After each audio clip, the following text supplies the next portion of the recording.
Hello guys and welcome to this video. I will share with you how to cancel your Lumin PDF subscription. So if you want to cancel your subscription, follow me in this video.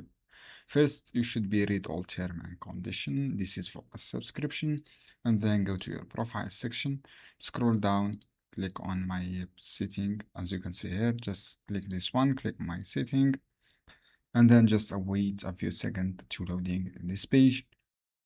You will redirect it to your subscription or factory, and then scroll down. You will see different option here. As you can see here, click on this one, manage your subscription. This manage. If I make a transaction to English, click manage. This icon, click on this one or cancel. This is for cancellation, and then confirm your cancellation. As you can see here, I canceled my subscription and successfully, and then click continue, and then click annual or cancel my subscription.